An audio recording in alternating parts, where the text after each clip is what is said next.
Por enquanto, nós vamos abrir aí no capítulo 5. E nós vamos começar uma série de mensagens, né? Tem gente que não gosta de série de mensagem, mas eu também não gosto de passar muito tempo sem pregar série de mensagem. Passei aí, esse ano, soltaram uma para mim, aí eu disse assim, eu vou me controlar um pouquinho nas séries, aí eu vou deixar aí, vou passar uns dias pregando temático e depois a gente volta para a série de mensagem. E eu gosto sempre de deixar claro para os irmãos que a série de mensagem é aquele tipo de pregação que a gente não consegue desenvolver em um culto só. Por isso a gente prega uma série de mensagens. São várias mensagens com um tema específico distribuída em subtópicos. Se o tema é vasto, não dá para a gente pregar num domingo só, aí a gente prega em 2 ou 3 domingos. Aí nós colocamos esse título, série de mensagem, né? Não é aquela série da Netflix não, viu, irmãos? Pelo amor de Deus. Não interpretem assim. É porque o conteúdo é muito vasto. Eu tenho aqui 6 páginas só para hoje, 6. É um grande desafio para mim resumir o assunto, principalmente quando se trata de escatologia, irmãos. Quando se trata de assuntos complexos, de assuntos que têm várias interpretações, várias vertentes teológicas, tá? É um pouco difícil nós resumirmos o assunto, por isso que eu prefiro dividir assim devagarinho. A gente vai soltando aos poucos e vai aprendendo, porque se a gente não aprender, não faz sentido pregar um sermão extenso, né, se a gente não extrair as lições do sermão para a nossa vida. Então, só faz sentido se você absorver. Para isso você precisa estar atento, tá bom? Então, quem tem caneta e quem traz aquele caderninho, eu já aconselho. Pegue sua canetinha, pegue seu caderninho. Quem gosta de marcar no celular, marca no celular, porque tem muitas informações que você precisa gravar. E para gravar você tem que anotar, você tem que repetir várias vezes, você tem que reler várias vezes. E o Apocalipse, ele segue pelos teólogos essa linha, irmãos. Os teólogos usam uma linha que nós chamamos nos estudos da teologia como o estudo não é linear não, como é o outro nome, pastor Isaías, você lembra aqui?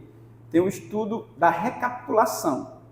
O Apocalipse, ele é estudado dessa maneira. A teologia estuda o livro de Apocalipse pela sua linguagem simbólica, eles intitulam como leitura da recapitulação. O que isso quer dizer, irmãos? Que o texto de Apocalipse ele não pode ser interpretado de primeira. Tem que ser lido, tem que ser ouvido e tem que ser compreendido. Então, por que se usa esse termo na teologia? Esse termo escatológico, para estudar o Apocalipse? Justamente para que o estudo do Apocalipse seja feito de forma minuciosa, pelas figuras que tem, pelo simbolismo que tem. Então, utiliza-se hoje, pela maioria dos teólogos, esse tipo de leitura. Uma leitura, uma leitura da... Qual foi a palavra que eu falei? Recapitulação, certo? Falando logo aqui, porque eu vou esquecer lá para o final. É isso mesmo. Só para os irmãos entenderem como nós fazemos a leitura do Apocalipse. E por isso, é por isso que eu não tenho pressa para fazer exposição escatológica acerca do Apocalipse, porque é recomendado que façamos assim, irmãos. Tá bom? Então, pessoal, você que está assistindo em casa pelo YouTube, você que está aqui, tenha paciência e não perca nenhuma das pregações, certo? Sobre o assunto. Nós vamos tratar a partir de hoje. Nós vamos pensar em um tema. Orando com Deus, eu cheguei a essa conclusão, o Senhor também me confortou com essa palavra, de que nós precisamos ministrar nesses últimos dias sobre uma mensagem que para muitas pessoas hoje ficou no esquecimento, certo? Nós estamos vivendo num ambiente muito difícil mesmo, meus irmãos. A nossa realidade social é muito complicada hoje. Está difícil sobreviver no ambiente que nós estamos, certo? Então, para sobreviver nesse ambiente, a gente precisa de auxílios, a gente precisa de um suporte, a gente precisa de uma fé autêntica, convicta. que se fortalece a cada dia no Senhor Jesus. A gente precisa rever os nossos padrões de fé. Essa é a grande verdade. Então, por isso nós pensamos nesse tema. O tema é que o controle e o domínio da nossa história está nas mãos de Jesus. Nunca se esqueça disso, tá, meu irmão? Se você quiser anotar já, é o tema da nossa série de mensagens, certo? O controle e o domínio da nossa história está nas mãos de Jesus. Ainda está nas mãos do nosso Senhor Jesus Cristo.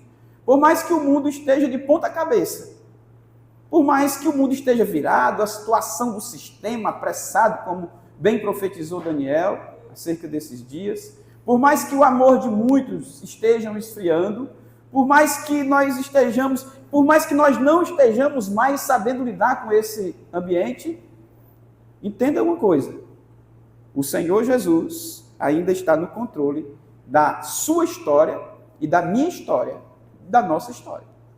Está no controle das mãos dele, está nas mãos dele a nossa história.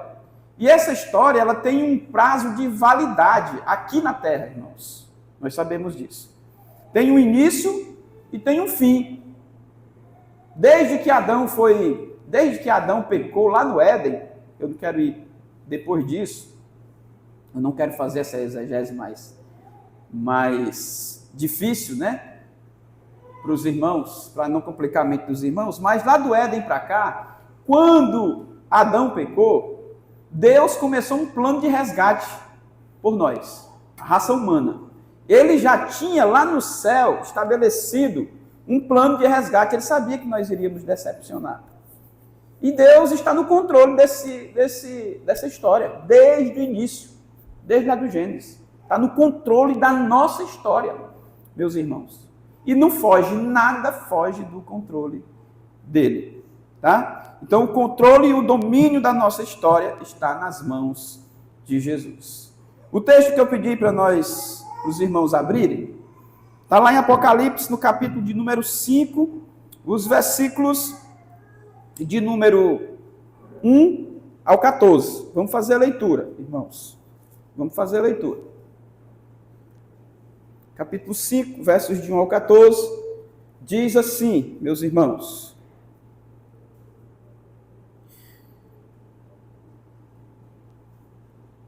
todos encontraram? Quem não encontrou, está aí projetado o texto, viu? Vi na mão direita daquele que estava sentado no trono um livro escrito por dentro e por fora, de todo selado com 7 selos. Tem muita mensagem figurada, tá, irmãos? Eu vou explicar depois com calma para os irmãos, certo? Só para que os irmãos não fiquem aí já se precipitando, né? Se acalma.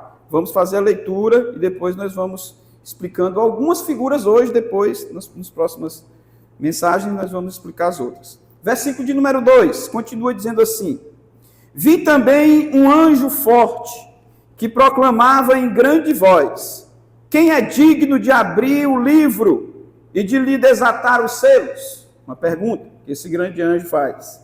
Ora, nem no céu, nem sobre a terra, nem debaixo da terra, ninguém podia abrir o livro, nem mesmo olhar para ele.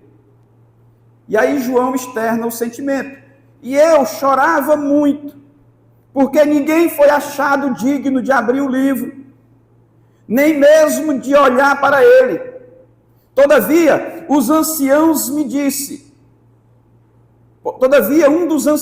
disse, não choreis, eis que o leão da tribo de Judá, a raiz de Davi, venceu para abrir o livro e os seus 7 selos.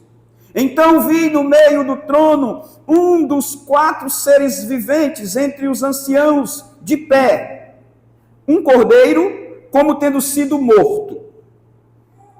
Ele tinha 7 chifres, bem como 7 olhos, que são os 7 Espíritos de Deus enviados por toda a terra. Veio, pois, e tomou o livro da mão direita daquele que estava sentado no trono. E quando tomou o livro, os 4 seres viventes os 24 anciãos prostraram-se diante do Cordeiro, tendo cada um deles uma harpa e taças de ouro cheias de incenso, que são as orações dos santos, e entoavam um novo cântico, dizendo: digno és de tomar o livro e de abrir-lhes os selos, porque foste morto, e com o teu sangue compraste para Deus, e que os que procedem de toda língua, de toda tribo, língua, povo e nação, e para o nosso Deus os constituíste reino e sacerdote, e reinarão sobre a terra. Vi e ouvi uma voz de muitos anjos ao redor do trono, dos seres viventes, dos anciãos, cujo número era de milhões, milhares de milhares, e eles proclamavam em grande voz, dizendo assim: irmãos, digno é o Cordeiro que foi morto, de receber o poder, a riqueza, a sabedoria, a força, a honra, a glória e o louvor. Então ouvi que toda criatura que estava no céu, sobre a terra, debaixo da terra, sobre o mar, e tudo que neles há, estava dizendo: aquele que está sentado no trono e ao Cordeiro, seja o louvor, seja a honra, a glória, o domínio pelos séculos dos séculos. E os 4 seres viventes, irmãos, respondiam: amém. Também os anciãos prostraram-se e o adoraram. Senhor nosso Deus, nós louvamos o teu nome pela tua palavra, Senhor, que nós acabamos de ler agora. Queremos consagrar esta palavra ao Senhor e pedir que o Senhor nos dê as lições que nós precisamos aprender hoje nesse culto, que nós possamos sair daqui impactados com esse texto tão rico de informações, muito ignorado por algumas pessoas porque acham difícil de interpretar, porque acham difícil de fazer a leitura desses textos figurados, simbólicos muitas vezes, mas com um sentido. Nós te pedimos que o Senhor tire isso do nosso coração, que nós possamos a partir de hoje, meu Deus amado, sentir interesse de estudar sobre as últimas coisas. Nós precisamos aprender mais do Senhor, porque o Senhor está à porta. Logo, cedo vem o Senhor, como diz a tua palavra. E nós precisamos nos mostrarmos preparados ou estarmos preparados para esse grande dia. Por isso nós te pedimos, Deus, nos fortalece, nos capacita e nos prepara nessa noite, com a tua palavra que é poderosa. É a nossa oração que nós fazemos no nome de Jesus Cristo. Amém. Meus irmãos, o texto, como eu falei para os irmãos, é um texto simbólico, tem algumas figuras de linguagem, mas um texto com uma mensagem e um teor muito verdadeiro e uma visão onde Deus dá a João o privilégio, né? Na verdade, Jesus Cristo dá a João o privilégio dele enxergar e ver algumas coisas nessa visão acerca do futuro. Do futuro. Coisas que ainda irão acontecer e coisas que na época de João estavam para acontecer e a igreja estava vivendo ou passando por aquele momento. Meus irmãos, nós estamos de fato passando por um tempo de incertezas também. O tempo é difícil, como eu frisei para os irmãos. Esse momento na história da igreja cristã é um momento para fortes, para crentes que estão na rocha, para crentes que estão buscando o Senhor através das orações e da leitura da palavra de Deus. Existe muitos males nesta geração, meus irmãos, nessa época, nesse tempo do fim. Existe corrupção. Os últimos dias são difíceis. E Paulo escreve isso para o nosso querido irmão Timóteo, lá em 2 Timóteo 3, versículo de 1 a 5. Eu preciso ler para os irmãos.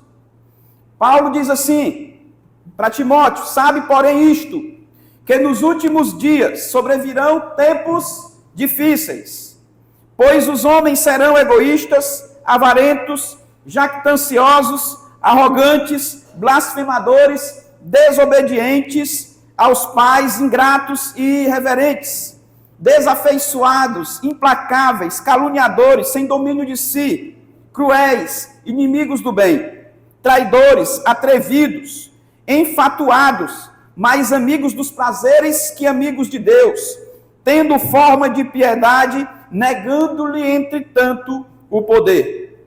E aí Paulo termina com a exortação para Timóteo, dizendo, foge também desse tipo de gente. Ou seja, Paulo está pedindo para que Timóteo se fortaleça nas Escrituras Sagradas, tendo em vista que os tempos que nós iríamos enfrentar, o que ele iria enfrentar e que nós também estamos enfrentando hoje, seria tempo difícil, ou um tempo difícil. E é o que mais nós vemos hoje, meus irmãos, pessoas egoístas, avarentas, arrogantes, blasfemadores, desobedientes a pai e a mãe, ingratos e irreverentes e tantas outras coisas. Nós conseguimos enxergar isso. Paulo apresenta aqui para Timóteo a causa do problema e no final ele diz, foge, a solução, foge desse tipo de coisa. O crente precisa se fortalecer na palavra de Deus para fugir destas coisas, precisa estar atento para o movimento desta era que está acontecendo, meus irmãos. Infelizmente, meus queridos irmãos, ainda tem pessoas crentes que não entendem a verdade das Escrituras Sagradas, por vários motivos. Por vários motivos. Nós criamos muitos motivos para justificar essa nossa falta de interesse pela palavra de Deus, meus irmãos. Então isso gera em nós, essa falta do conhecimento, essa falta de busca gera em nós incertezas, falta de convicção bíblica acerca dos assuntos complexos e difíceis da Bíblia. Nós não sabemos responder, por isso nós não estudamos.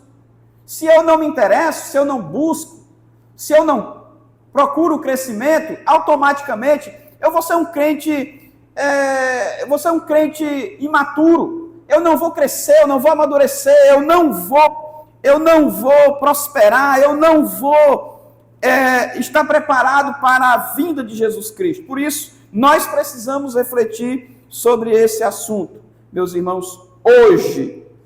E quero dizer para você, querido, que diante dessa falta de interesse pela palavra de Deus, nós também ficamos muito, muito instáveis, ficamos com medo e falta de fé.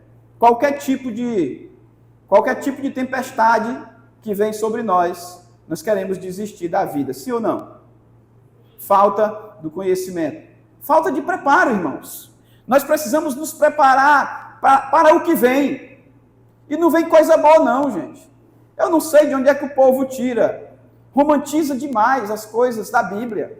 Sabe, a Bíblia não fala que, claro, a nossa esperança está na eternidade. Mas enquanto nós estivermos aqui, este mundo tende a ficar pior.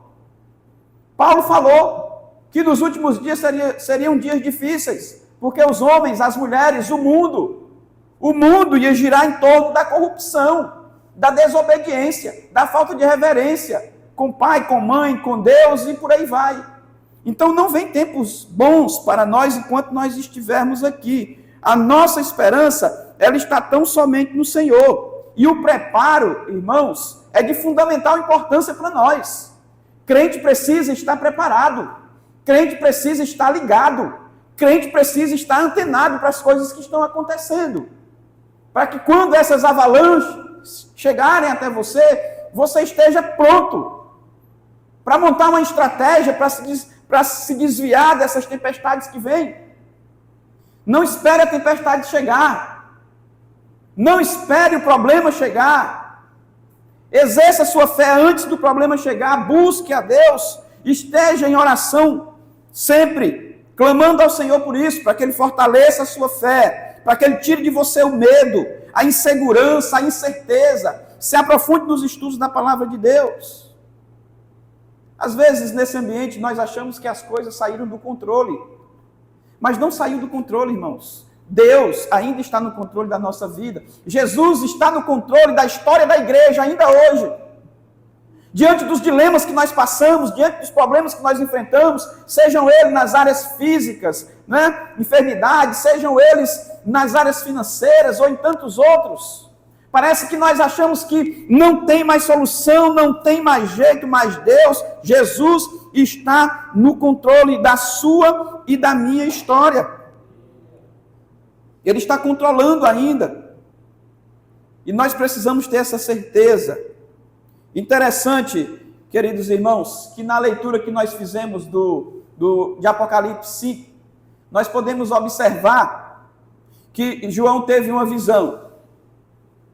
E nessa visão ele viu lá um livro com 7 selos. 7 selos. Escrito por dentro e por fora. E esse livro estava selado. Selado. Que livro é esse? Meus amados irmãos, nós vamos ver daqui a pouco que livro é esse. Mas eu quero aqui, a título de introdução, dizer para você que esse é o livro da nossa história. Esse é o livro da história da humanidade. Esse é o livro da história da igreja. E esse livro, na visão de João, ainda estava selado. Até aquele momento da visão. Deus deu o privilégio de João ir até o trono dele, para que ele pudesse visualizar esse acontecimento, de Jesus indo lá pegar este livro das mãos de Deus e abrir o livro para dar continuidade ao curso da nossa história. Só ele foi digno de abrir o livro, só ele foi digno de abrir o livro, meus amados irmãos. Versículo 5, a parte A do versículo diz: o leão da tribo de Judá, a raiz de Davi, venceu para abrir o livro e os seus 7 selos. Ele ainda está no controle da nossa história, meus irmãos. Na verdade, a parte B, né? Eis que o leão da tribo de Judá, a raiz de Davi. Isso aqui é menção a Jesus Cristo, irmãos. Menção a Jesus Cristo, que a gente vai explicar depois para os irmãos com calma, tá bom? Meus queridos, essa introdução é só para a gente se atualizar, né? Só para a gente saber onde nós estamos atualmente. Onde a humanidade se encontra, como que ela se encontra hoje? Nós estamos nesse ambiente aqui, o ambiente difícil de se viver. Para alguns, para outros não. Para quem está preparado, para quem está ciente do que vem por aí, está tranquilo, gente. A gente se abala, por quê? Somos humanos. Somos seres humanos finitos, limitados, somos muito emotivos, nós somos frágeis mesmo, nós nos abalamos. Mas pela fé, aqueles que estão preparados ainda tem esperança de que dias melhores virão para nós na eternidade. Dias melhores virão para nós na eternidade. Por isso, nós precisamos parar um pouco para refletir sobre esse assunto, e nós estamos nele. Estamos passando por ele. E agora, a partir de agora, só se intensificará cada vez mais os sinais e os movimentos apocalípticos, meus irmãos. A escatologia deve ser um tema atual para a igreja hoje. Deve ser um tema atual para a igreja. Nós precisamos compreender como é que as coisas escorrerão daqui para frente. Daqui para frente. Aí você deve perguntar, onde é que eu aprendo sobre isso, pastor? A Bíblia. A Bíblia diz tudo. A Bíblia conta a nossa história do início ao fim, irmãos. E quando nós estudamos a escatologia, nós estamos meditando sobre o fim da história. Vai terminar, vai ter um fim, essa história terrena. E João teve essa visão aqui. Como explicar e fazer a exposição desse texto que nós lemos, meus irmãos? São muitos textos, mas são muitas... É muito assunto, mas para poder a gente simplificar aqui, eu fiz algumas perguntas. Primeira pergunta: como deve ser lido o Apocalipse? Como deve ser lido o Apocalipse? Isso nós precisamos escrever e guardar no nosso coração, irmãos. O Apocalipse, ele deve ser lido, ele não deve ser lido, vou começar logo pela parte negativa, ele não deve ser lido como um livro de códigos. Tem muita gente que lê o Apocalipse como se fosse um livro de códigos. Aí pega caneta, faz mapas, né? Aí vai lá, desenha o dragão lá com os seus chifres e fica querendo entender o que é aquilo. Então, é uma maneira errada de nós lermos o Apocalipse. Nós não devemos ler o livro do Apocalipse dessa maneira, irmãos. Porque tem muita figura, é muito simbólico o livro de Apocalipse. Nós não podemos descartar que tem muitas verdades. E João mesmo deixa isso claro aqui no livro de Apocalipse. Ele às vezes explica uma simbologia que ele utilizou. Por vezes ele explica aqui. Mas tem muita coisa figurada. Então muita gente se perde ao ler o Apocalipse quando utiliza esse método de leitura codificada sobre o Apocalipse. Aí não entende nada. Quando chega na parte difícil, quando chega na parte das figuras, né? Dos 7 olhos, dos 7 chifres, do dragão saindo fogo pela boca, do 66, do sinal da besta, do chip no braço, aí se perde. Por quê? Porque está fazendo a leitura codificada do livro, certo? Então, desenhar mapas, criar fórmulas, não é a maneira correta de nós lermos o Apocalipse. Um escritor famoso falou que isso provoca uma neurose escatológica em nós. Tem muita gente ficando doido estudando o Apocalipse. Os irmãos podem ir na internet aí que o pessoal está achando coisa que não tem no Apocalipse. Eles desenham e tentam explicar um negócio que não foi para nós. Aquelas figuras, se aplica a nós? Se aplica, mas não foi para nós. Foram para as igrejas da Ásia. Elas servem para nós, as figuras? Servem. Depois que nós estudamos e entendemos o sentido da figura. Aí ela se aplica para nós.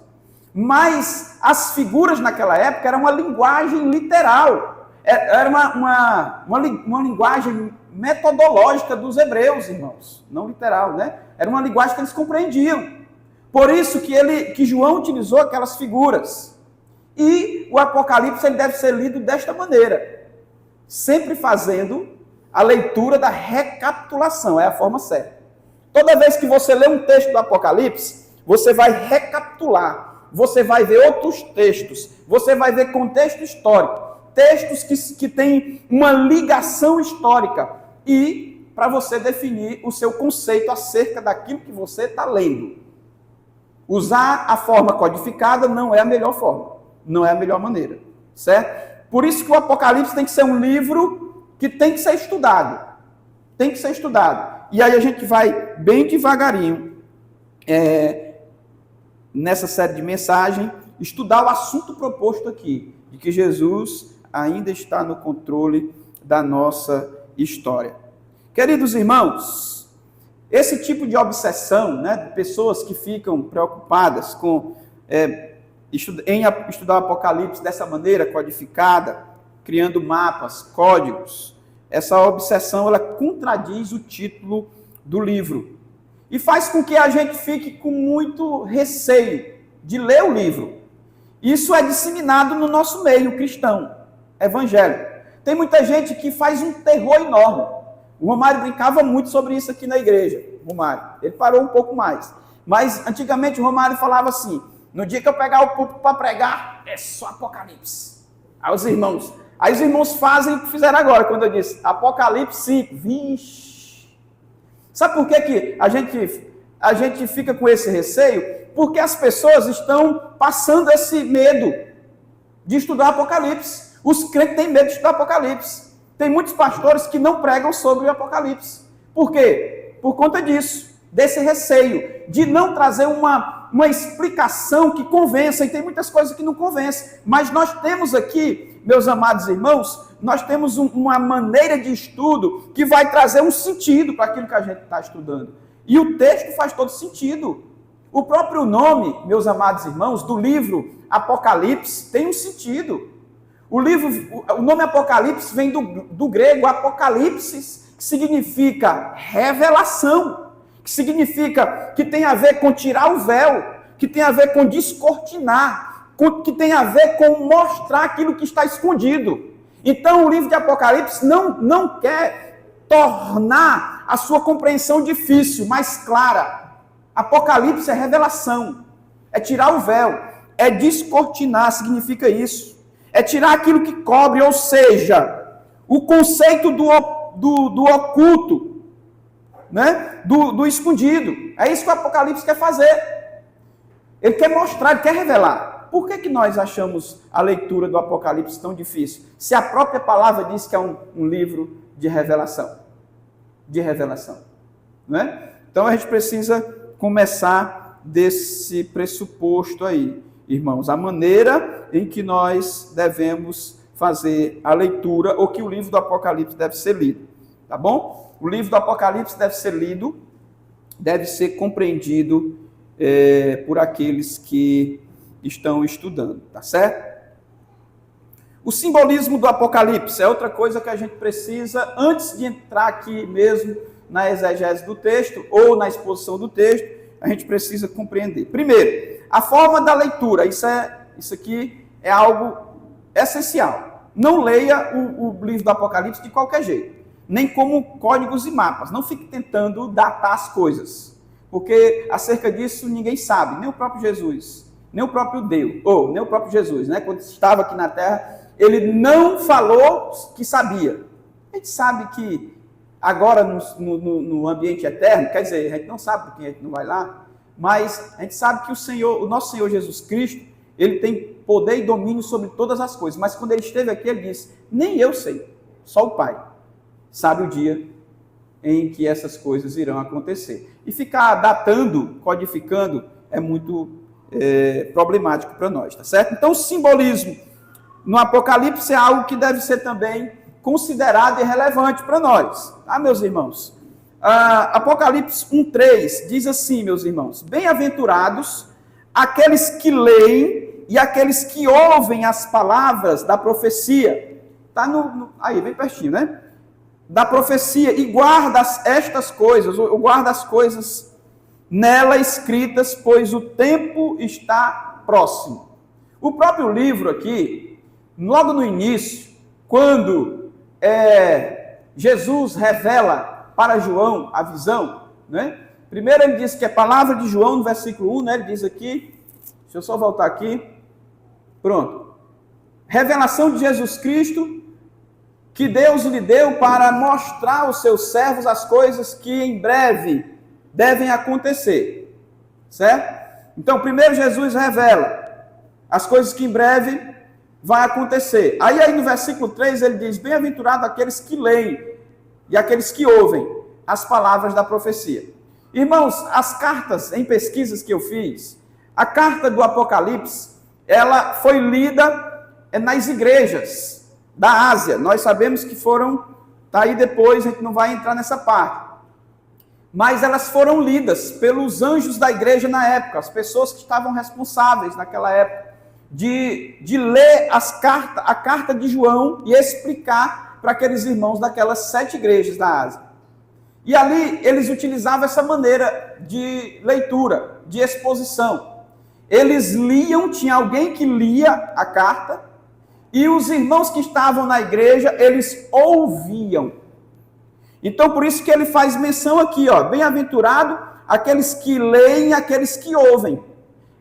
Foi a maneira que eles expuseram a palavra naquela época. Eles liam, explicavam, e os outros que estavam ouvindo tinham que compreender. Então, não era uma leitura feita de qualquer jeito. Era uma leitura que envolvia meditação e concentração, tá certo? E então essa linguagem simbólica do Apocalipse, ela precisa ser feita de uma forma minuciosa, tranquila e calma, meus irmãos. Então a gente precisa estar atento para não interpretar alguns textos do Apocalipse de forma literal, certo? A maioria das pessoas se perdem porque interpretam tudo do Apocalipse de forma literal. O Apocalipse não é um livro aterrorizante, não é um livro confuso, certo? Então, nós precisamos ficar atento para os símbolos deste livro, para que nós possamos interpretar da maneira correta, tá bom? Logo no primeiro capítulo, irmãos, só para a gente notar um detalhe interessante aí, no primeiro capítulo, do versículo de número 1 ao versículo de número 16, nós vamos observar, nós já encontramos de cara aí, algumas advertências de que as visões dadas ao apóstolo João seriam carregadas de simbolismo, tá? Eu vou ler aqui alguns versículos só para os irmãos terem uma ideia, tá bom? Diz assim, meus irmãos, vou ler aqui do capítulo 1, versículo 12 ao 16. E virei-me para ver quem falava comigo, na visão, né? João virou para ver quem falava com ele. E virando-me, vi 7 castiçais de ouro, e no meio dos 7 castiçais, um semelhante ao Filho do Homem, vestido até os pés de uma roupa comprida, cingido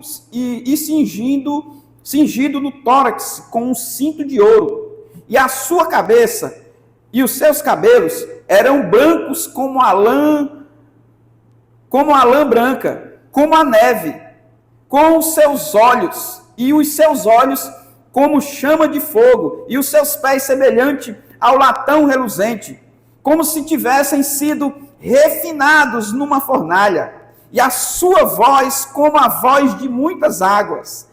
E ele tinha na sua destra 7 estrelas, e da sua boca saíram uma aguda espada de 2 fios.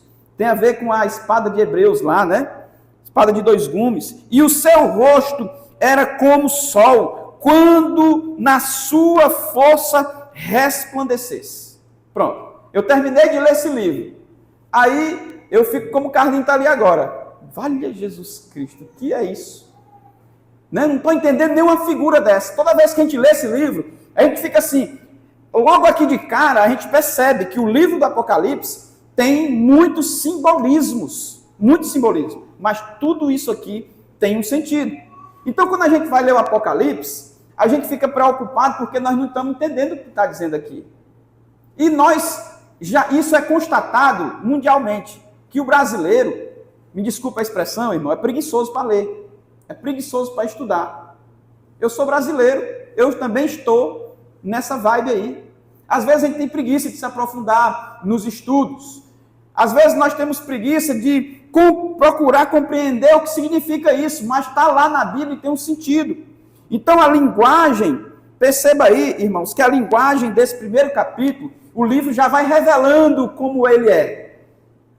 É um livro simbólico, tem muitas simbologias, certo? Agora perceba como é interessante o último versículo desse capítulo que nós lemos, que é o versículo de número 20. Veja só, João está dizendo, tem simbolismo? Tem. É difícil para compreender algumas coisas para nós hoje? Para eles não foi tão difícil, mas para nós é. Aí, irmãos, ele diz assim, agora ele passa para a parte boa, tem um sentido. E qual é o sentido? Versículo 20, ele diz assim, o mistério das 7 estrelas, ele está revelando, o mistério das 7 estrelas que viste na minha destra e dos 7 castiçais de ouro, as 7 estrelas, ele vai explicar, as 7 estrelas são os anjos das 7 igrejas. Então ele não está dificultando as coisas, ele está revelando. Ele usou uma figura, mas ele está dizendo, ele está agora revelando o que significa essa figura. Algumas coisas João já revela. E os 7 castiçais, ele diz, que viste, são as 7 igrejas. Então Deus tem um propósito, irmãos, de revelar para nós o sentido do Apocalipse, as coisas do Apocalipse também. Então note que o versículo 20 interpreta a simbologia contida nos versículos anteriores que nós lemos aqui, onde temos uma descrição simbólica de Jesus e que obviamente não deve ser interpretada de forma literal. Muito embora que ele responde de forma literal, mas o simbolismo, quer dizer, ele interpreta de uma maneira, mas ele usa uma figura para explicar isso aqui. Tá certo? Então, nós precisamos ficar atento para isso. Cada detalhe dessa simbologia descreve a majestade do nosso Senhor Jesus Cristo, nos textos que nós lemos aqui. Por exemplo, os cabelos brancos como a alva lã simbolizam a eternidade. Os olhos como chamas de fogo mostram os olhos do Senhor. Tinham um sentido, irmãos, e que penetram a cada coração, cada lugar, não ficando nada escondido. Os pés de bronze, que nós mencionamos aqui, mostram o juízo do Senhor, que pisa o iníquo. A espada de 2 gumes, que sai da boca, é a própria palavra de Deus, que penetra, que divide, juntas e medulas, como o escritor aos Hebreus diz, separa, e nada pode lhes resistir. O seu rosto, como o sol, mostra todo o esplendor e resplandecência dele, tão intenso e glorioso que ao homem é impossível olhar. Tudo isso faz sentido. Eu resumi aqui, irmãos. Eu resumi para que os irmãos entendam. Essas figuras que estão destacadas aqui logo no início do livro, todas elas tinham sentido para o povo naquela época, para os cristãos hebreus, para os cristãos gentios, para os cristãos gregos que se convertiam naquela época. Todos eles conheciam essa linguagem aqui. Então tinha um sentido para eles. E para nós o significado é esse. Aqui, os cabelos brancos como a alva lã simboliza a eternidade. Os olhos de chamas de fogo mostram que os olhos do Senhor penetram no nosso coração. Não vou explicar todas as figuras agora não. E nem a proposta não é essa, porque senão domingo que vem você não vem mais. Tá bom? Porque você vai dormir, você vai ficar cansado, com tanta informação. Mas, em resumo, irmãos, entenda uma coisa. O simbolismo do Apocalipse é real. Existe uma linguagem simbólica, existe uma linguagem figurada, existe também coisas que são literais para a igreja, para as igrejas naquela época. Tem um sentido tudo que foi escrito. Por isso, meus irmãos, nós precisamos meditar muito sobre esse tipo de leitura que nós devemos fazer do Apocalipse. O que de fato o versículo 20 que nós acabamos de ler está dizendo, né? Parece que ele está querendo nos dar um aviso, e o aviso é: preste atenção, perceba a simbologia, não interprete tudo de maneira literal, pois senão você não entenderá nada. Parece dar um aviso claro para nós, né? Dizendo isso. Preste bastante atenção, perceba a simbologia e não interprete tudo de forma literal, e nem procure interpretar, senão você não vai entender nada. Queridos, agora nós vamos meditar um pouco sobre o contexto histórico do livro do Apocalipse. Quem esteve aqui no domingo da ceia, eu falei um pouquinho sobre a história dos mártires. E os irmãos, eu fiz uma contextualização histórica rápida, porque o tempo que nós tínhamos também era pouco, e contei um pouco a história dos mártires da igreja. Aqueles homens que foram conduzidos para as arenas, foram devorados pelos leões, aqueles que foram queimados em praças públicas por defender a causa do Evangelho. Os cristãos estavam sendo perseguidos, uma perseguição muito intensa naquela época. Era uma tribulação muito intensa naquela época. Eles estavam vivendo. Era este o cenário que João recebe essa visão. Era o contexto que ele estava. A igreja perseguida, em um cenário de perseguição. Os mártires sendo punidos. E as punições eram das mais diversas. Eram as punições severas, das mais diversas, meus amados irmãos, para aqueles que seguiam a Jesus Cristo. Nós já falamos isso no domingo 28, se eu não me engano, que eu preguei sobre a história dos mártires da igreja. Tudo bem, esse era o contexto. Igreja perseguida, cristãos sendo mortos, sendo queimados em praças públicas, servindo de iluminação para as pessoas que passavam por ali. Só que João, ele foi o único apóstolo daquela época que conseguiu sobreviver a isso tudo. E os demais apóstolos já tinham morrido por essa época aqui que ele recebeu a visão. Nos anos de 96, aproximadamente, até os anos 98, João estava exilado na ilha de Patmos. Era o último apóstolo. A igreja estava perseguida. Veja bem, irmãos, a situação era difícil. O último apóstolo estava preso. A única referência que a igreja tinha era João. E João estava preso, sob o domínio de Domiciano na época, que era o imperador. Ele estava exilado na ilha de Patmos. A igreja estava sendo perseguida sem referência nenhuma, o povo sendo morto a cada dia e João preso. Pedro já tinha morrido, Paulo já tinha morrido e tantos outros já tinham morrido. Meus irmãos, muitos crucificados, muitos degolados e João sozinho. Esse era o cenário. E a igreja sendo perseguida, prestes a perder João também, porque muitos não sabiam onde João estava. João estava preso num presídio, vamos dizer assim, naquela época, isolado em uma ilha. Então a igreja estava, o cenário da igreja era esse. É onde João recebe a visão. Ali na ilha de Patmos, ele recebe essa visão.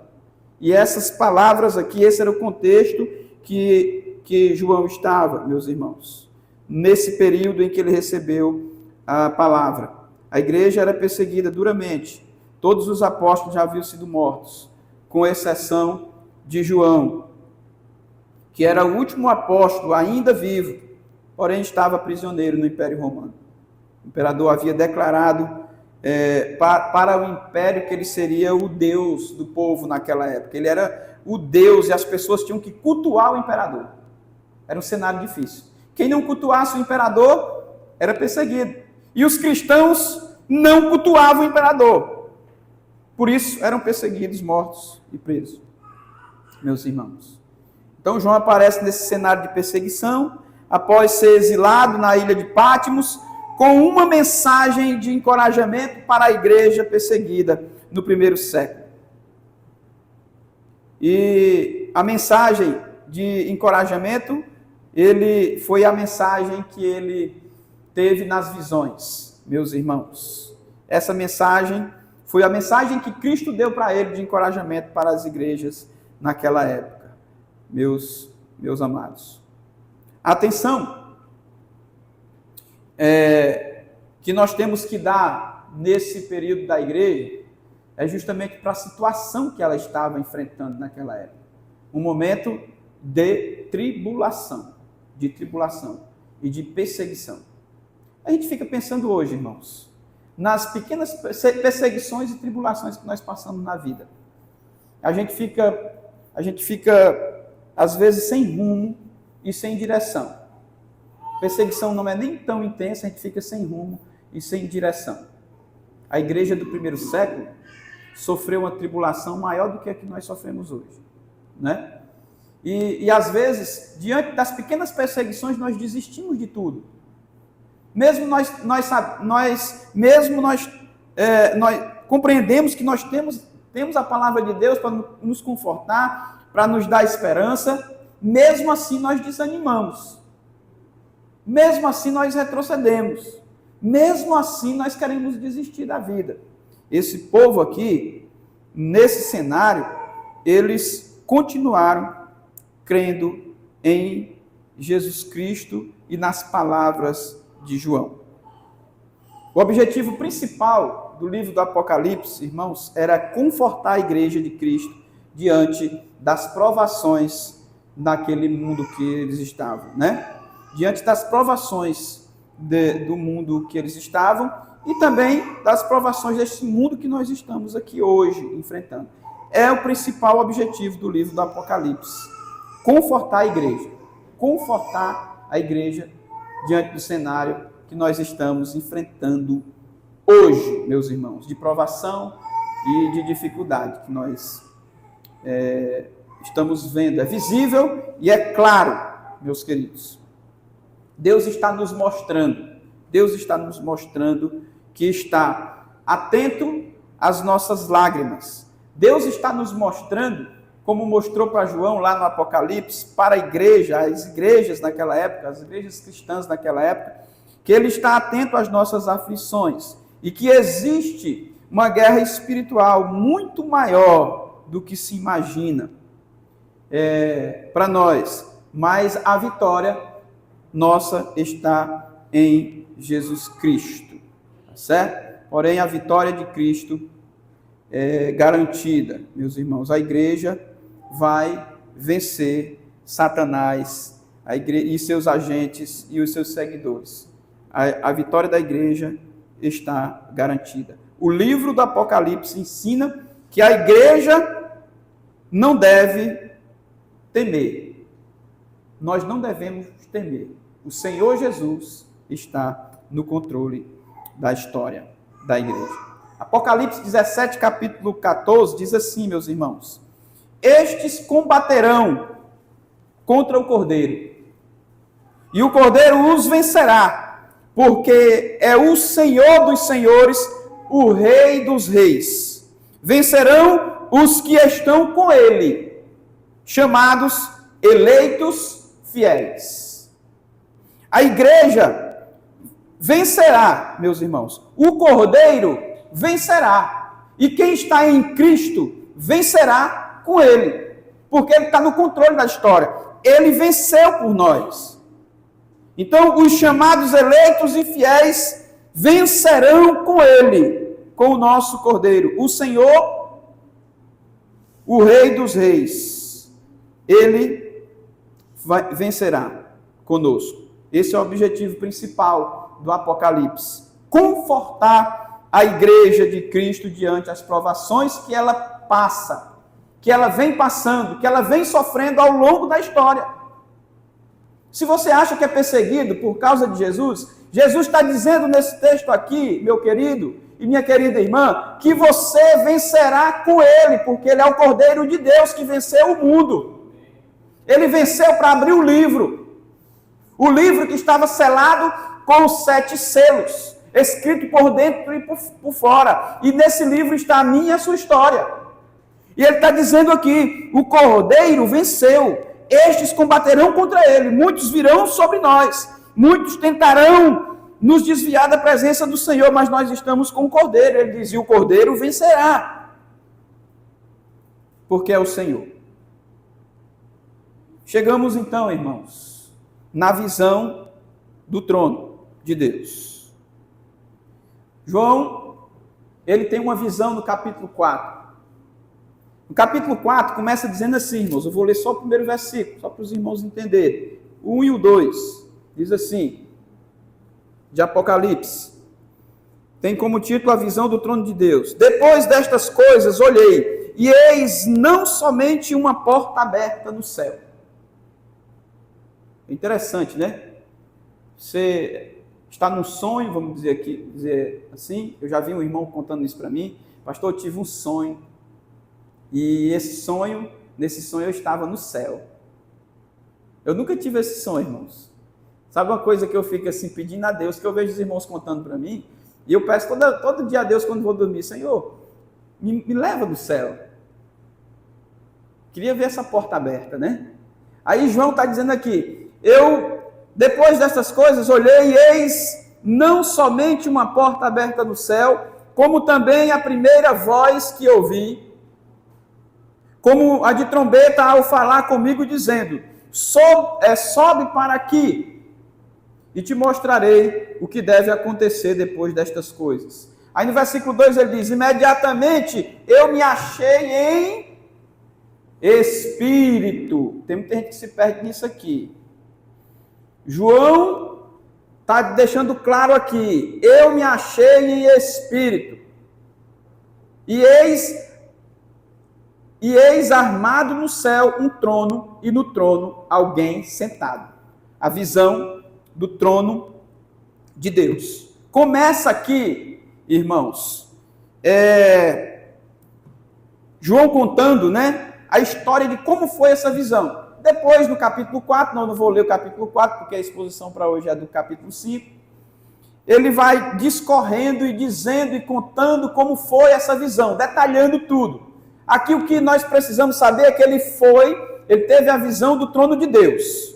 E lá ele começou a detalhar como era. Ele fala do trono e ele diz que tinha alguém sentado. E ele diz a forma que ele estava lá. Ele diz, eu estava lá em espírito, porque em carne e osso ninguém pode chegar na presença de Deus. Esse corpo mortal. Irmãos, Paulo diz que o nosso corpo vai ser transformado. João não foi em corpo, ele foi em espírito. E as coisas que são ditas em espírito, meus irmãos, que são vistas em espírito, muitas vezes não são interpretadas de forma humana. Por isso que o livro de Apocalipse, você tem que partir dessa premissa. O que Deus revelou para João lá, teve coisas que ele disse, não diga, não conte. Ele só contou aquilo que Deus permitiu que ele contasse. Por isso que ler o Apocalipse de forma literal, às vezes é um risco. Você tem que ter muito cuidado, porque o próprio João disse, eu fui em espírito. Paulo também, quando foi em espírito, ele disse, lá eu vi coisas inefáveis. Tem coisas que eu não posso ver, nem olhos viram, humanamente falando, nem ouvidos ouviram o que Deus tem lá. Então, é a premissa. Você quer entender o Apocalipse? Entenda isso. Tem coisa que é espiritual. Tem coisas que são simbólicas. Tem um sentido, mas é simbólico. O que João viu lá, irmãos, algumas coisas não podem ser reveladas. Se os irmãos estudarem o Apocalipse, você vai ver, acho que é o capítulo 10, ele fala dos trovões, do que os trovões falavam, e o anjo disse, Deus disse, isso você não pode falar. Isso você não pode descrever. Não escreva, pare de escrever. Então tem coisas que não é para escrever, não foi para escrever. Então entenda isso, foi em espírito. Essa visão, João imediatamente se achou em espírito.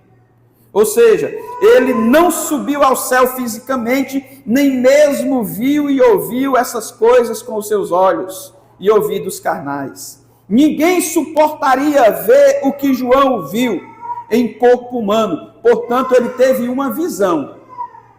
Ele teve uma visão do trono de Deus. Uma visão. Eu fico imaginando como é que Deus faz isso, irmãos. Ele se esvazia da sua glória, porque se ele não se esvaziasse, nós éramos destruídos. Então Deus cria um mecanismo para prefigurar, para mostrar aquilo. Aquela visão que João teve, Deus levou ele até lá para ele entender algumas coisas e trazer essa mensagem de esperança para o povo que estava sofrendo tribulação.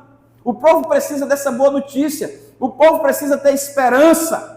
Porque com a sua glória tremenda, nós não conseguimos chegar perto do Senhor. Por mais que algumas pessoas entendam e interpretem isso de forma contrária, meus irmãos, a verdade que nós temos na Bíblia Sagrada, respaldada em diversos textos, é essa. É essa. Nunca, ninguém, jamais viu Deus na sua plenitude, meus irmãos. Ele é tão maravilhoso que ele se mostra para nós de diversas maneiras. E hoje nós temos a palavra de Deus, que é a revelação dele, clara e explícita para cada um de nós. E aí tem muita gente criando e buscando, procurando ambientes para se achegar a Deus.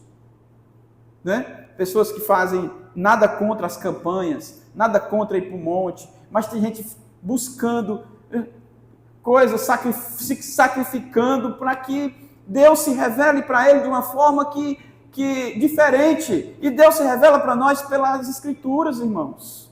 É muito claro, o Apocalipse é muito claro, está revelado para nós. O que nós precisamos fazer é compreender a forma que ela foi escrita, toda a autoridade que ela tem sobre a nossa vida. Então, o trono que João viu, irmãos, significa autoridade, domínio, poder, honra. E aqui começa a nossa exposição do texto que nós lemos hoje e eu vou correr um pouquinho para aplicar também o recado de Deus para o nosso coração nessa noite, meus irmãos.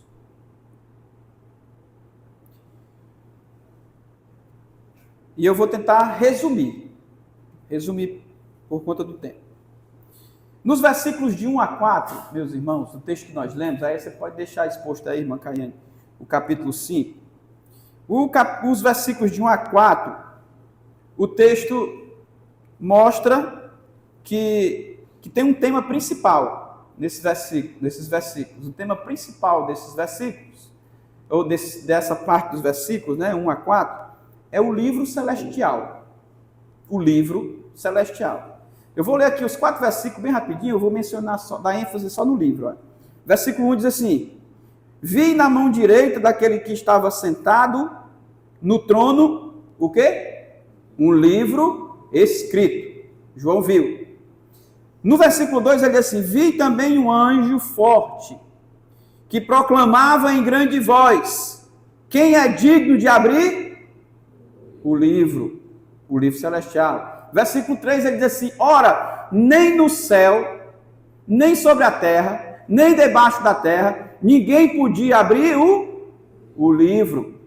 E o versículo 4 ele diz assim: e eu chorava muito, porque ninguém foi achado digno de abrir o livro.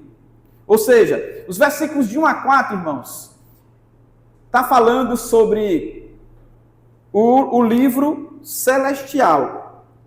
É fato que este livro é um livro muito especial, meus irmãos, que estava na mão de Deus, no trono de Deus. Ninguém foi encontrado digno de abrir esse livro, na visão de João, certo? Se esse livro não fosse aberto, a humanidade fracassaria, meus irmãos. Esse livro precisava ser aberto. Esse livro é o livro da história da igreja, que começou em Cristo, quando ele foi crucificado lá na cruz do Calvário, que terminará com o retorno dele à terra, quando ele voltar para buscar a sua igreja. É a minha história e é a sua história. Esse livro, ele é celestial, e só Jesus de Nazaré teve o poder de abri-lo, porque ele foi o cordeiro que foi morto. É o livro celestial, é o livro da nossa história, da história da igreja, queridos irmãos. Ninguém foi encontrado digno de abrir esse livro. Versículo 3 e 4, eu vou repetir, diz assim: ora, nem no céu, nem sobre a terra, nem debaixo da terra, ninguém podia abrir o livro, nem mesmo olhar para ele. Ninguém.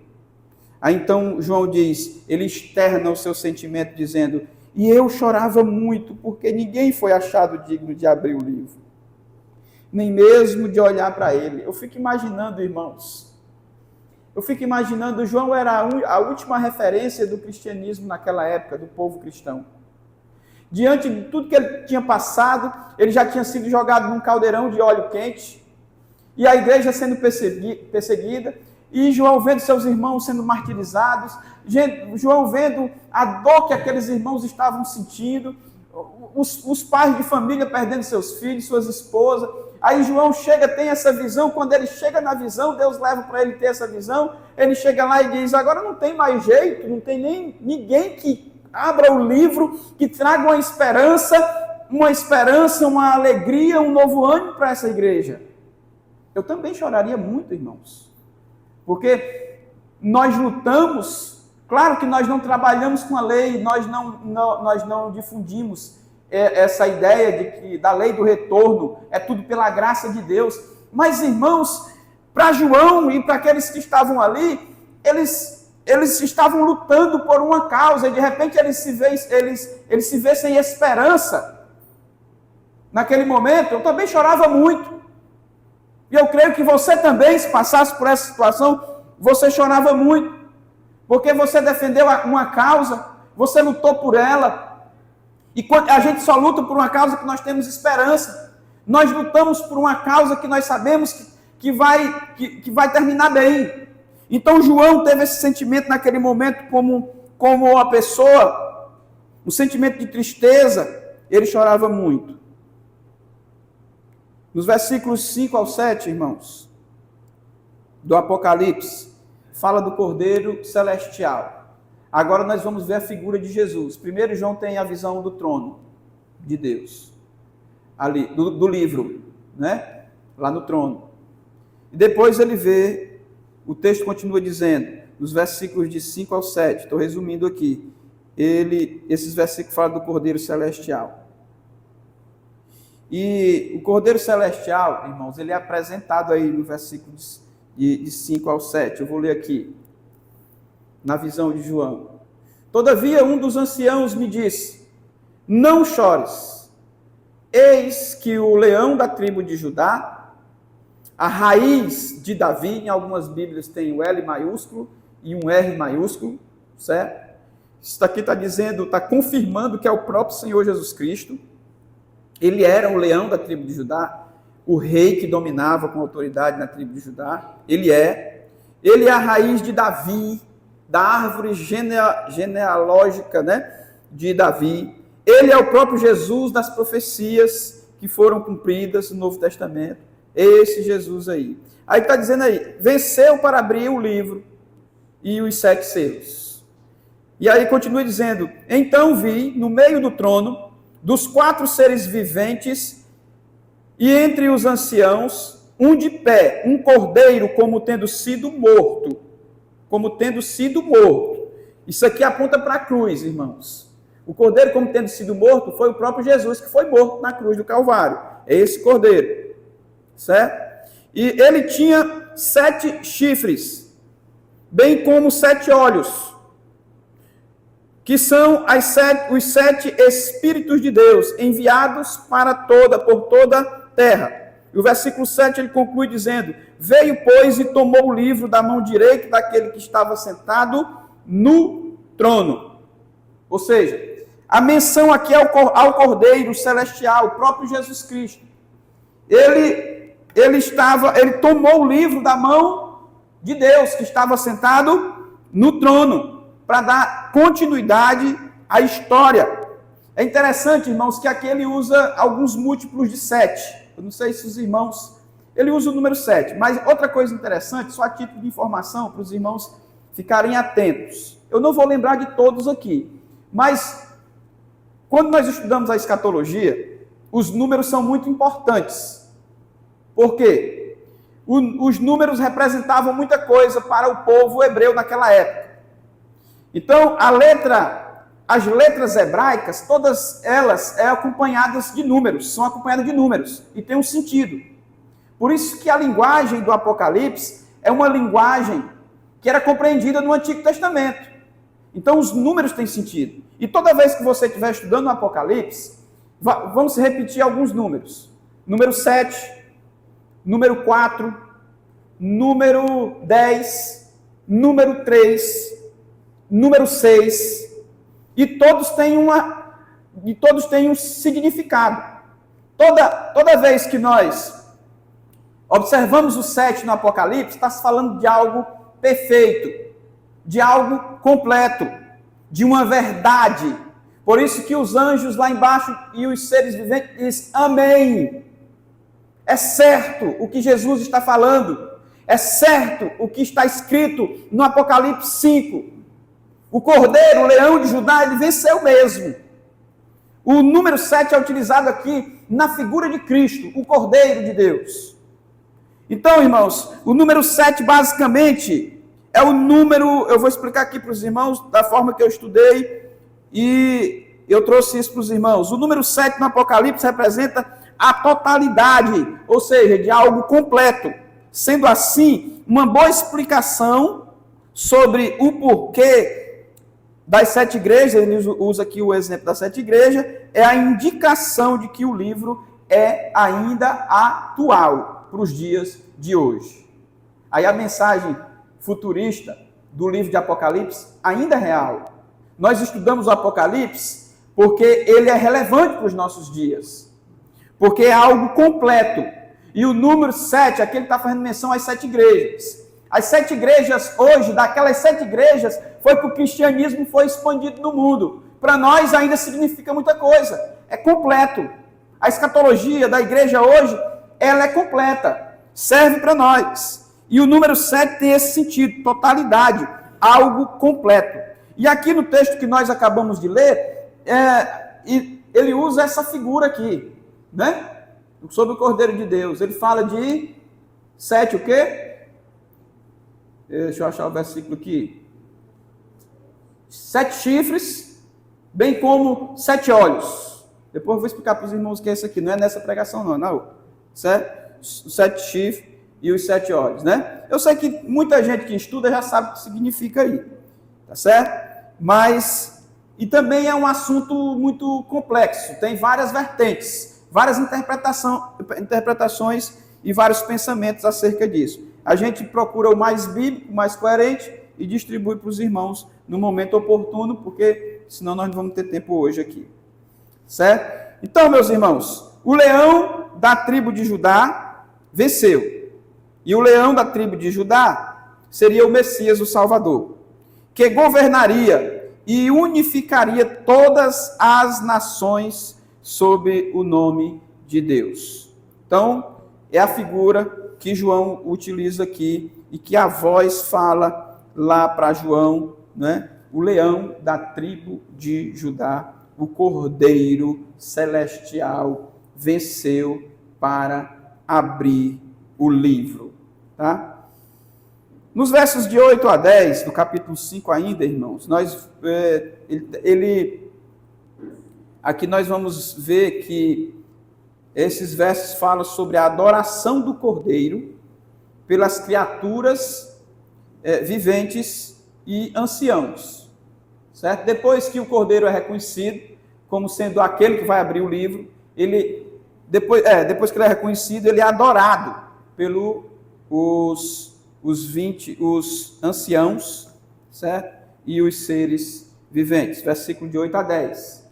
Diz assim, meus irmãos: e quando tomou o livro, os 4 seres viventes e os 24 anciãos prostraram-se diante do Cordeiro, tendo cada um deles uma harpa e taças de ouro, cheias de incenso, que são as orações dos santos, e entoavam um novo cântico, dizendo: digno és de tomar o livro e de abrir-lhes os selos, porque foste morto, o Cordeiro que foi morto, e com teu sangue compraste para Deus, e que os que procedem de toda língua, povo e nação. E para o nosso Deus os constituístes reino e sacerdotes, e reinarão sobre a terra.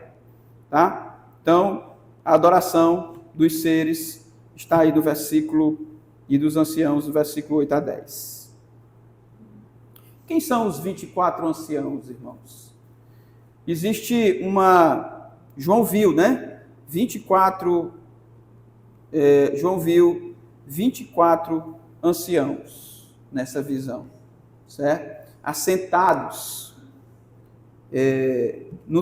em tronos. Neles estavam essas pessoas. E existem algumas vertentes sobre os 24 anciãos, irmãos. Alguns sugerem que os 24 anciãos são seres celestiais, isto é, anjos. Outra interpretação defende que os 24 anciãos representam o povo fiel de Deus, a igreja em sua totalidade representada diante de Deus. Ou seja, a igreja do Antigo Testamento, que era simbolizada pelos 12 patriarcas, e a igreja do Novo Testamento, que era simbolizada pelos 12 apóstolos. Então, tem um sentido essa visão de João também, quando os 24 anciãos adoram o Cordeiro que foi morto. Ele foi morto para vencer. Então, existem essas duas interpretações. Eu sou mais influenciado pela segunda, tá, irmãos? Eu penso que esta seja a melhor interpretação, de que os 24 anciãos faz menção ao povo de Deus, né? Tanto do Antigo Testamento como do Novo Testamento, certo? Eu sei que você pode ter uma posição diferente da minha e existe essa possibilidade, tá bom?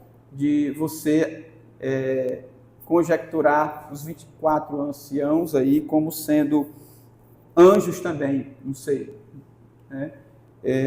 Eu sei que os seres que estavam lá, eu penso assim, que aí sim, os seres são anjos, porque na visão, João fala de 4 seres, que com as suas asas, né, eles estavam ali diante do trono de Deus. E aí a gente faz ligação com aquele texto de Isaías, né, dos serafins, né, que adoram diante do trono de Deus ali. Então, aí é uma interpretação que cabe à vertente escatológica de cada um, né, tirar a sua conclusão. Mas os 24 anciãos se referiam, ao meu ver, se refere ao povo, porque ele diz toda língua, né, e nação, no mesmo texto, né, ele fala sobre um povo, língua, nação, vai dizer, vai adorar e vai exaltar o nome de Jesus. E nos versos de 11 a 14, do capítulo 5, fala sobre a adoração universal. Irmãos, a adoração universal. E ele conclui aí, nessa adoração universal, do capítulo 5, ele diz assim, proclamando em alta voz, digno é o Cordeiro que foi morto de receber o poder, a riqueza, a sabedoria e força, honra, glória e louvor. Então ouvi que toda criatura que há no céu, sobre a terra, debaixo da terra e sobre o mar, e tudo que neles há, estava dizendo. Isso aqui é toda criatura, viu, irmãos? É bom que a gente entenda isso. Aquele que está sentado no trono, e ao Cordeiro seja o louvor, a honra, a glória, o domínio pelos séculos dos séculos. E os 4 seres viventes que eu falei agora há pouco para os irmãos, sabe o que é que eles respondiam? Amém. Também os anciãos prostraram-se e adoraram. Então, esses versos falam sobre a adoração universal, que vai girar em torno do Cordeiro de Deus. O mundo todo, os seres todos, irão adorar o nome de Jesus naquele último e grande dia, meus irmãos. Seja acima dos céus, seja embaixo na terra, ele será adorado. A Bíblia diz lá em Romanos 14:11, como está escrito, por minha vida, diz o Senhor, diante de mim se dobrará todo o joelho, toda língua dará louvores a Deus naquele grande, último e terrível dia e temível dia para aqueles que não estiverem aguardando o retorno de Jesus. E na visão de João, João termina concluindo falando isso. Todos adoraram, toda a nação adorou, toda a língua adorou, todos os seres celestiais adoraram ao Senhor Jesus Cristo, porque ele foi o único que foi encontrado e achado digno de abrir o livro da nossa história e de dar curso a ela. Nossa história agora tem um fim, irmãos, e o fim da nossa história é um fim eterno com Jesus de Nazaré. E nós temos que glorificar Jesus por isso, meus irmãos. Deixa eu aplicar 3 pontos rapidinho e eu termino aqui. Diante de tudo que nós vimos aqui, irmãos, eu sei que vocês estão um pouco confusos com tantas informações, porque são muitas informações, e olha que eu não falei tudo aqui. Primeira coisa, querido, aproveite os últimos dias da sua vida e deposite toda a sua esperança em Jesus Cristo. Irmãos,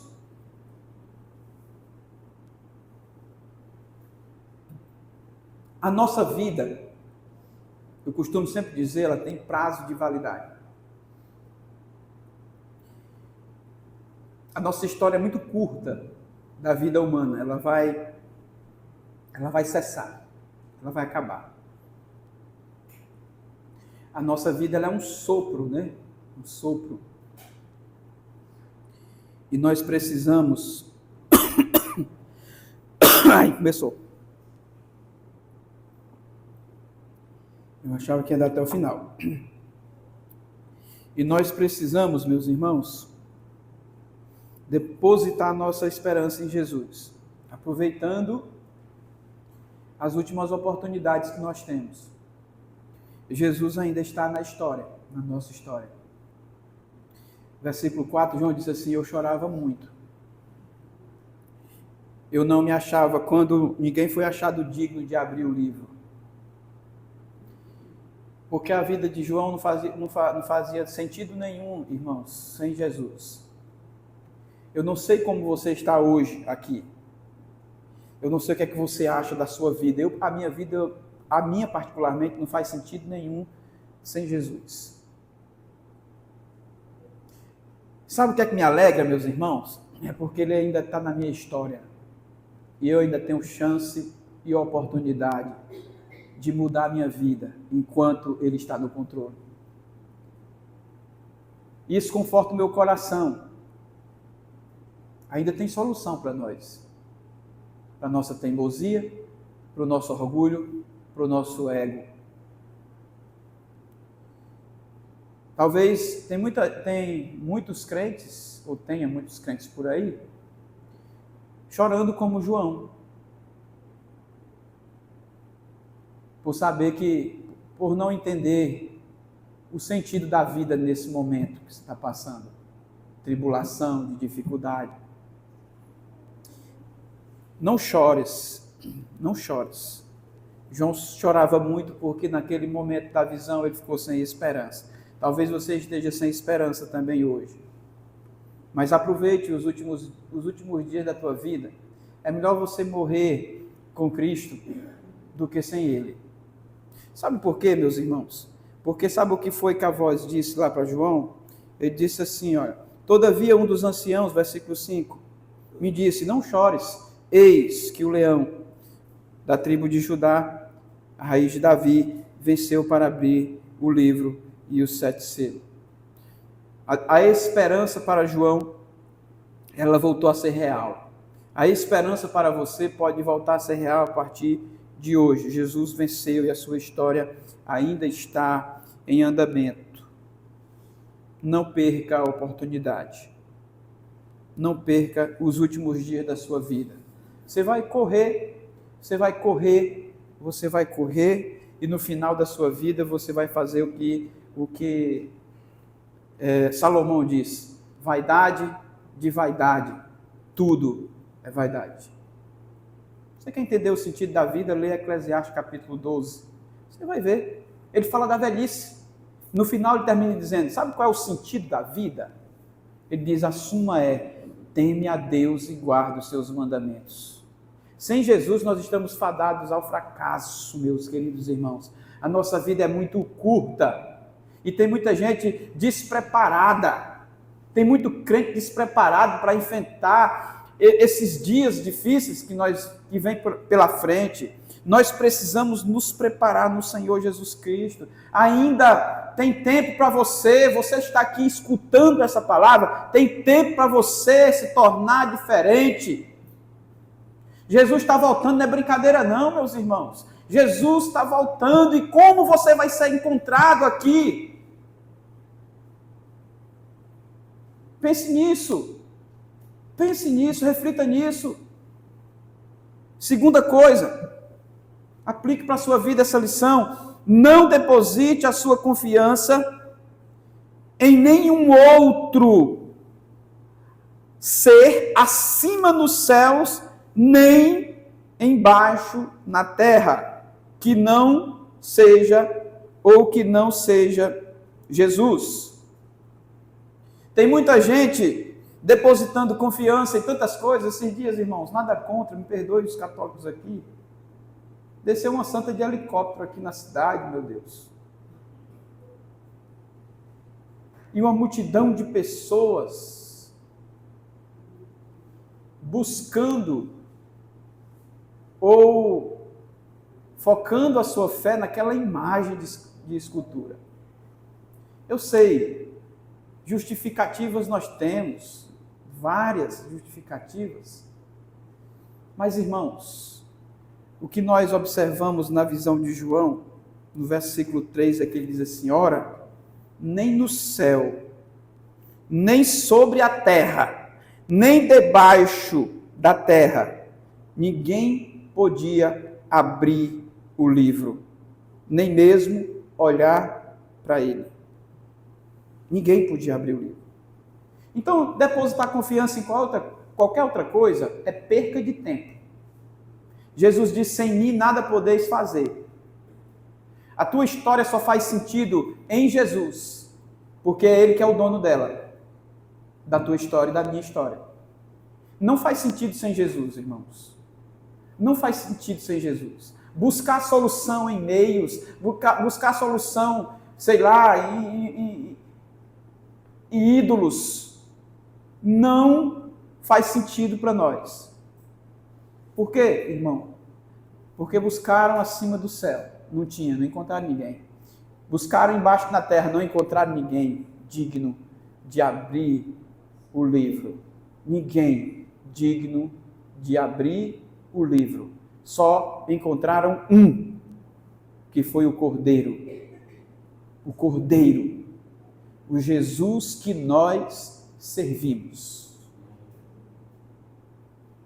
O salmista um dia disse assim: muitos confiam em cavalos, muitos confiam em carros, nas guerras. E ele disse: eu confio no Senhor dos Exércitos, o único Senhor,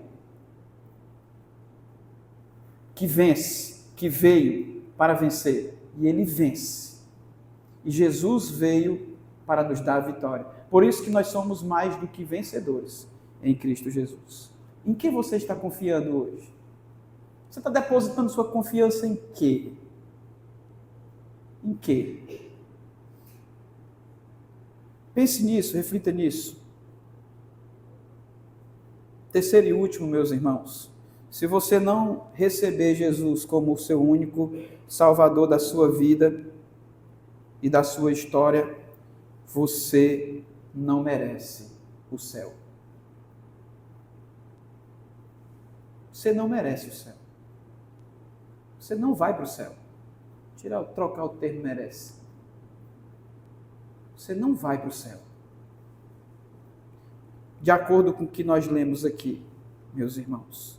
Eu quero repetir o versículo de 8 a 10, que diz assim: e quando tomou o livro, os 4 seres viventes e os 24 anciãos prostraram-se diante do Cordeiro, tendo cada um deles uma harpa e taças de ouro cheias de incenso, que são as orações dos santos.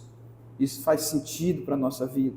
Eles entoavam um novo cântico, irmãos, dizendo: digno és o Cordeiro de tomar o livro e de abrir-lhes os selos, porque foste morto. Ele é que é digno, porque ele foi morto, e com teu sangue comprastes para Deus, e os que procedem de toda tribo, língua, povo e nação, e para o nosso Deus os constituíste reino e sacerdotes.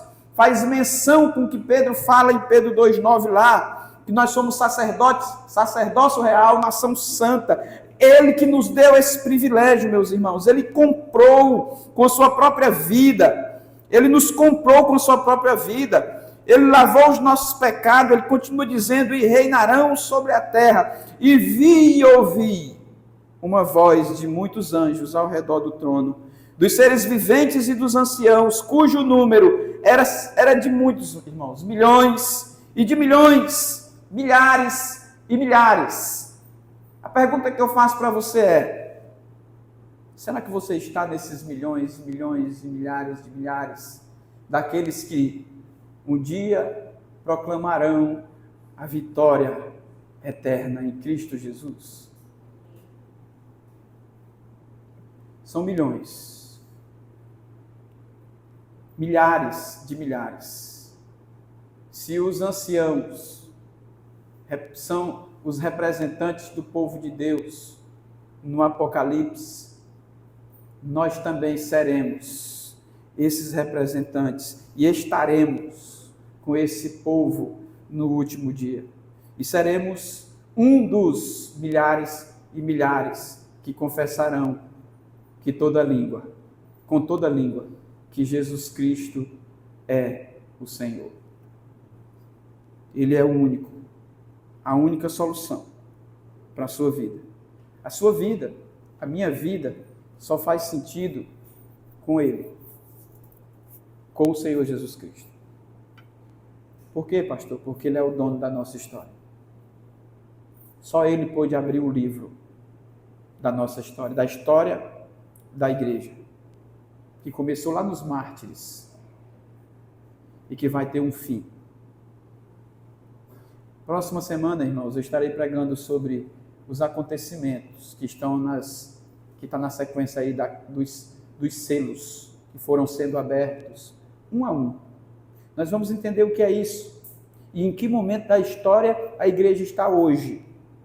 O fato é que a história está em andamento, está em curso, e os 7 selos serão abertos para nós, no próximo domingo, e nós vamos entender, bem devagarinho, onde nós estamos na história hoje. Por que esse assunto é pertinente para os nossos dias, irmãos? Porque a nossa história está em curso e tem muito crente dormindo sem prestar atenção. Jesus está voltando, está bem pertinho, como nós falamos aqui no Nordeste, no Ceará, e nós não estamos querendo enxergar, irmãos. O curso da minha e da sua história está nas mãos de Jesus. Nós fomos comprados.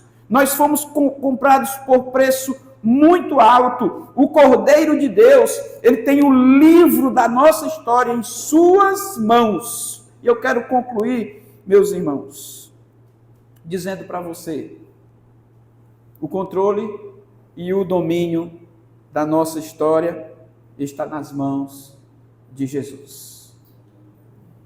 Você pode fugir, você pode se esconder, todo mundo pode se esconder hoje.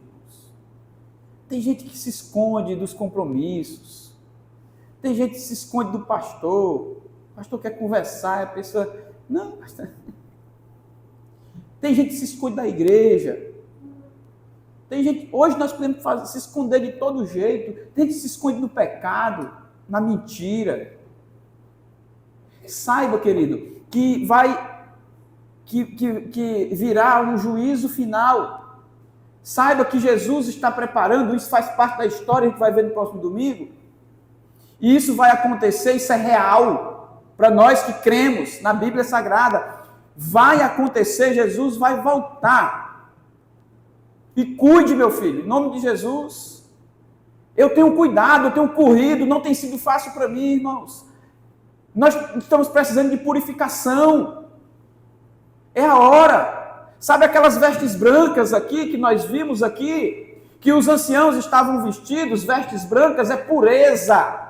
O povo de Deus tem que ser puro. Só vai quem estiver na pureza. Só vai quem estiver purificado mesmo, consagração, santificação. Nós precisamos acordar, irmãos. As coisas estão muito banais.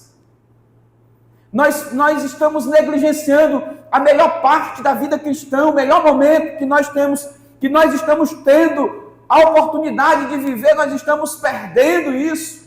Nós estamos deixando para lá. Nós temos conhecimento, nós temos tecnologia, nós temos força. Nós somos hoje a raça de ser humano mais bem cuidada e mais bem tratada pela medicina. Por que não?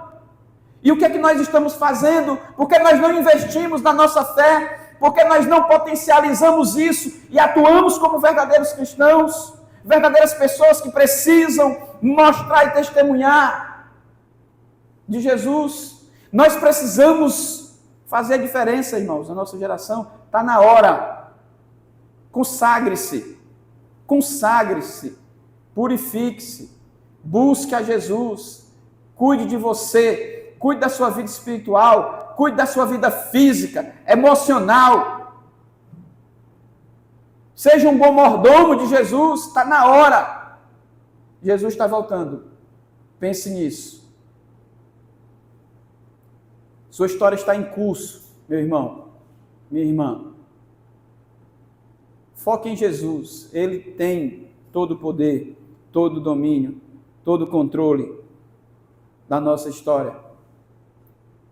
E as coisas estão acontecendo. Os selos foram abertos, estão sendo abertos. Alguns dizem que ainda falta selos para serem abertos. Nós vamos ver domingo que vem onde nós estamos na história.